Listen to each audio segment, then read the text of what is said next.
Ang daming magandang senaryo para sa Warriors. Gaano kalayo ang kayang maiakyat nila sa 5 larong road trip na ito? Mahirap na silang alisin sa playoff kapag ganito. Ngunit bago ang lahat, kung gusto nyo ng pangmatagalang basketball shoes, New Curry 12, mabibili lamang sa halagang $2,899. I-click lamang ang link sa comment section. Natagpuan ng Golden State Warriors ang bagong pag-asa mula nang makuha nila si Jimmy Butler sa NBA trade deadline.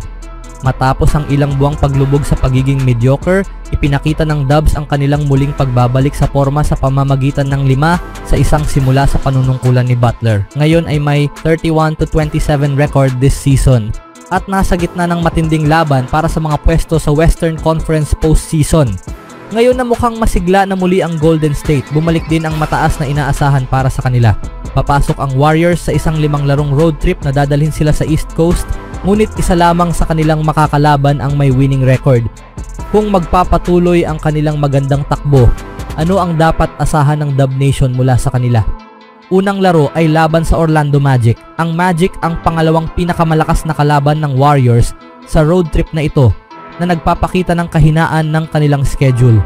Hindi pa nila natatagpuan ang sapat na offensive firepower upang maging consistent, at dahil sa matibay na depensa ng Warriors kamakailan, magiging mahirap ito para sa Orlando. Kung mas nahuli pa sa schedule ang larong ito, maaaring mas mahirap ito para sa Warriors. Ngunit kung seryoso silang maging contenders, dapat nilang talunin ang Magic. Inaasahang resulta, panalo. Pangalawa, naglaro laban sa Philadelphia Sixers. Pangalawang laro laban sa Philadelphia Sixers. Sa ibang timeline, maaaring ang Sixers ang isa sa pinakamalalakas na koponan sa Eastern Conference, at ang laban na ito ay maaaring nagdala ng mga what if tungkol kay Paul George. Ngunit dahil malamang wala na si Joel Embiid para sa season at may top 6 protected 2025 first round pick for Sixers na nagtutulak sa kanila para mag-tank, nakikitang madaling talunin ng Warriors ang Philadelphia. Inaasahang resulta, panalo. Pangatlong laro laban sa Charlotte Hornets. Katatapos lang talunin ng Warriors ang Hornets ng 36 na puntos sa home court, at magkakaroon sila ng isang araw na pahinga bago ang laban. Ito ang pinakamadaling laro sa road trip na ito. Inaasahang resulta, panalo. Pang-apat na laro laban sa New York Knicks. Ang Knicks ang pinakamahirap na kalaban sa road trip na ito, at makakalaban sila ng Warriors sa ikalawang bahagi ng back-to-back games.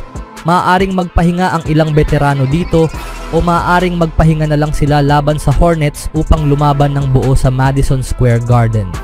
Mahirap isipin si Steph Curry na hindi magpapakitang gilas sa MSG, at magiging rematch ito ni Butler laban sa dating kakamping si Karl Anthony Towns. Malalakas na paborito ang Knicks, pero kung mananalo ang Warriors dito, siguradong maraming ulo ang mapapalingon. Pang-5 laro laban sa Brooklyn Nets. Ito ang pinakadelikadong laro sa road trip dahil maaaring mawala ng momentum ang Warriors pagkatapos ng laban sa Knicks. May isang araw silang pahinga sa New York bago makaharap ang Nets. Malayo ang Brooklyn sa antas ng Knicks, ngunit kung galing sa panalo ang Warriors laban sa New York, maaaring maging letdown game ito. Gayunpaman, inaasahang mananalo pa rin ang Warriors dito. Inaasahang resulta, panalo. Ano ang posibleng mangyari sa paglalakbay na ito? Siyempre, posible ring magtapos ang Warriors sa 3-2 o mas masama pa sa road trip na ito. Pero ang layunin dito ay makita kung gaano kataas ang maaari nilang marating sa standings kung talagang bumabalik sila bilang Western Conference contenders. Bagamat walang duda na gumanda ang Warriors mula nang dumating si Butler, ang tanong ay, bahagyang gumanda lang ba sila upang makalusot sa play-in tournament? O kaya ba nilang sumabak sa seryosong labanan para sa kampyonato? Pinakamagandang posibleng record ng Warriors pagkatapos ng road trip, 5-0 with 36-27 record. Ang Warriors ay babalik sa home court para harapin ang Detroit Pistons sa Marso 8, kaya tingnan ang schedule ng mga koponang hinahabol nila sa standings bago ang Marso 7.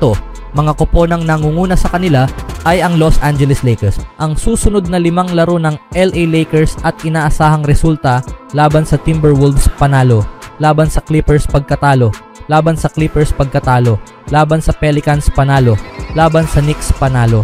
Ang Lakers ay kasalukuyang nangunguna sa gitna ng Western Conference standings, at ang pagkuha kay Luka Doncic ay dapat lamang magpadali sa kanila upang mapanatili ang posisyong iyon. Ang Lakers ay may ilang paparating na laban sa mga koponan na mas malapit sa Warriors sa standings. na naglalagay sa Dubs sa isang medyo magandang sitwasyon. Kung magagamit ng Lakers ang isang mahabang homestand laban sa Mavs, Wolves at Clippers, magkakaroon ng malinaw na daan ang Dubs upang malampasan ang tatlong koponang iyon. Gayunpaman, kung magkamali ang Lakers, maaari silang bumagsak sa standings at maaaring mapunta sa loob ng abot kamay ng isang umuusbong na Golden State.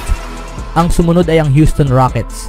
Ang susunod na 5 laro ng Houston Rockets at inaasahang resulta: laban sa Spurs panalo, laban sa Kings panalo, laban sa Thunder pagkatalo, laban sa Pacers pagkatalo, laban sa Pelicans panalo. Ang Rockets ay tila nasa isang uri ng pagbagsak papasok sa All-Star break at naging lubhang hindi pantay ang kanilang laro kamakailan. Gayunpaman, nakabawi sila mula sa pagkatalo laban sa Jazz sa pamamagitan ng isang panalo laban sa Bucks. Ang Houston ay isang batang koponan at maaaring nangangahulugan ito na nauubusan na sila ng enerhiya na magiging isang malaking pagbabago sa takbo ng standings. Gayunpaman, ipagpalagay nating nakararanas lamang sila ng kawalan ng konsistensya na karaniwan sa mga batang koponan. Mayroon silang 2 back-to-back na laban at isang laro sa kalsada laban sa Thunder sa kanilang susunod na 5 laro. Kahit na magkaroon sila ng maayos na pagpapakita sa pangkalahatan, nananatiling nasa magandang posisyon ang Warriors upang makalapit sa kanila sa standings. Isa pa ang Minnesota Timberwolves. Ang susunod na 5 laro ng Minnesota Timberwolves at inaasahang resulta laban sa Lakers pagkatalo, laban sa Jazz panalo, laban sa Suns panalo, laban sa Sixers pagkatalo, laban sa Hornets panalo. Ang kahangahangang comeback win ng Timberwolves laban sa Thunder noong Lunes ng gabi ay lalong nagpahirap para sa Golden State na malampasan sila sa standings sa kanilang paparating na road trip. Bagamat may mabibigat silang laban sa kalsada, ang karamihan sa kanilang makakalaban ay mahihinang koponan.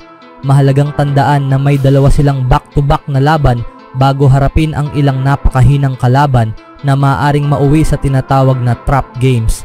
Gayunpaman, dapat asahan ng Warriors na magawa ng Wolves ang kanilang trabaho. Kung sila mismo ang madadapa, isa itong hindi inaasahang biyaya para sa Warriors. At ang isa pa ay ang Dallas Mavericks. Bakit mahalaga pa rin sila sa pag-angat ng Warriors sa road trip na ito? Susunod na 5 laro ng Dallas at inaasahang resulta: laban sa Hornets panalo, laban sa Bucks inaasahang matatalo sila, laban sa Kings panalo, laban sa Bucks panalo, laban sa Grizzlies matatalo. Tuluyang nakabawi ang Warriors sa kanilang natapong kalamangan laban sa Mavericks matapos ang All-Star break. Hindi lang ito ang tanging talo ng Warriors sa post-Butler era, kundi ito rin ang nagbigay daan sa kanila para mas lalong magtrabaho at upang malampasan ang Dallas sa standings. Ngayon, nananatiling matatag ang Mavs at malapit nang makabalik ang ilang reinforcements sa kanilang front court.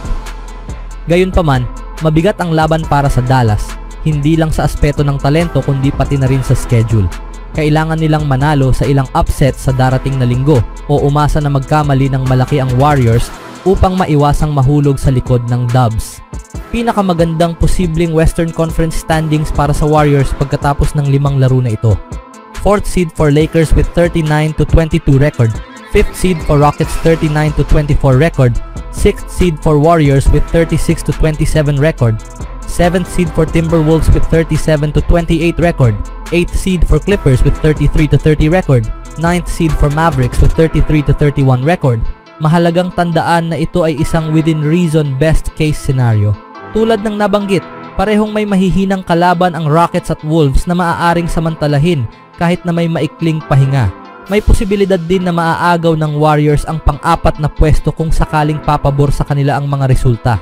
Gayunpaman, dapat tandaan rin na kailangan makuha ng Warriors ang 5 panalo na ito sa kanilang road trip, kasabay ng pagbagsak ng Clippers, Mavericks at Wolves at Lakers. Ano sa tingin nyo mga kaibigan?